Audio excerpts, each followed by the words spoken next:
Hi, this is Aya Khalaf and welcome to another episode from Be Nourished. Today I'm going to make a recipe for a salmon crab cake.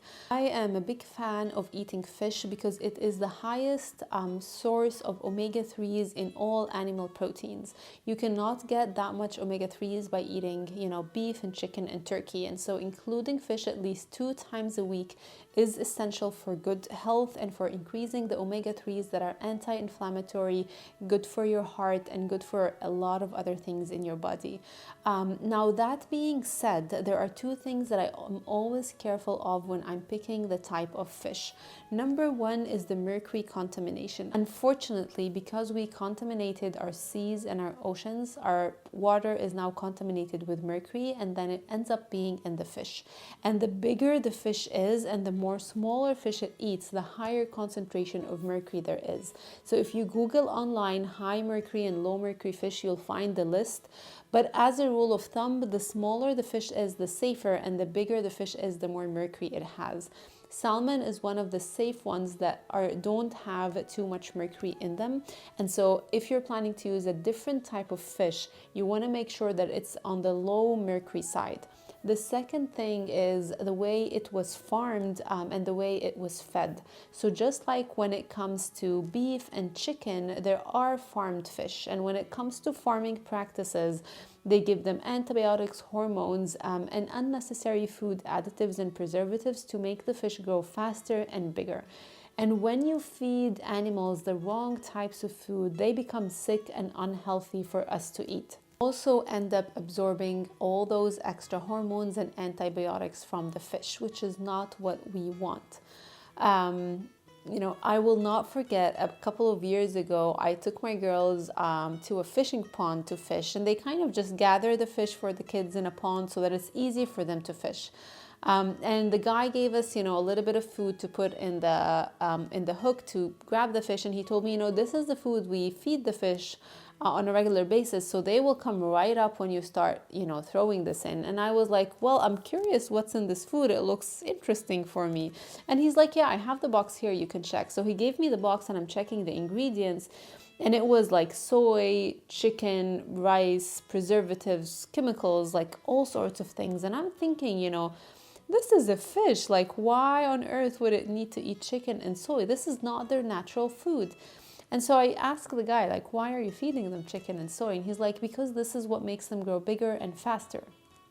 And of course, at this point, I was boiling and ready to leave the place. And then I asked him, well, do you give them any antibiotics or hormones? And he's like, yeah, but only before they hatch, like when they're still eggs, we do give them some hormones. But then after that, once they hatch, we don't give them anything. And he was really happy about this announcement. But of course, for me, I was like, okay, we're not going to eat this fish for dinner. And unfortunately, this is really the normal practice when it comes to farming fish. And so you want to make sure that you're only getting wild fish that came from the sea or the ocean, nothing farmed, because whenever it's farmed, then you don't know what it ate and what it took. And once the animals are really fed this way, they become harmful. They have more of the unhealthy fats and less of the healthy fats, and we lose all the benefit that we can get. We will start by chopping 1 bell pepper and 1 onion and sauteing them in some coconut oil or olive oil on the stove.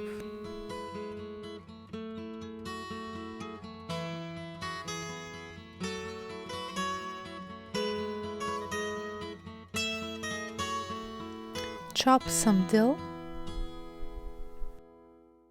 and then in your food processor or in a bowl, add 2 tablespoons of mayonnaise, salt, pepper, and nutmeg.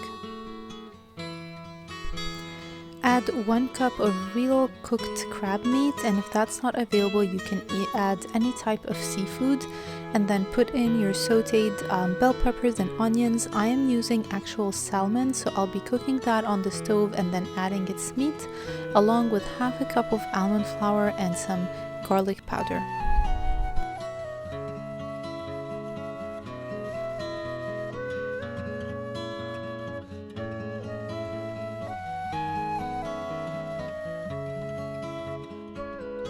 I decided that I wanted more blended in, so I added it to the food processor and gave it a few pulses, and then I started shaping it into burgers.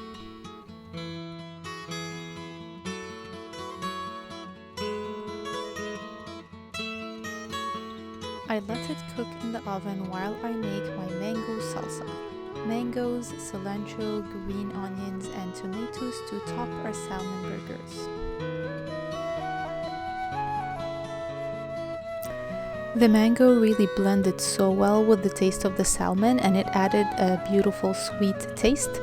If you're for any reason avoiding sugar or carbs, you could just skip the mango and use tomatoes, cilantro, and onions.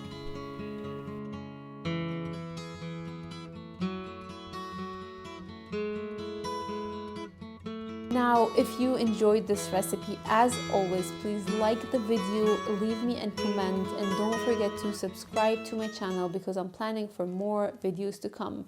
Last question that I have for you is, what recipe are you kind of struggling to find a healthy alternative for? If there's a specific thing that you would like to see me do in my next video, please leave it in the comments below, and I will do my best to make you a healthy version. Thank you, and see you in another episode.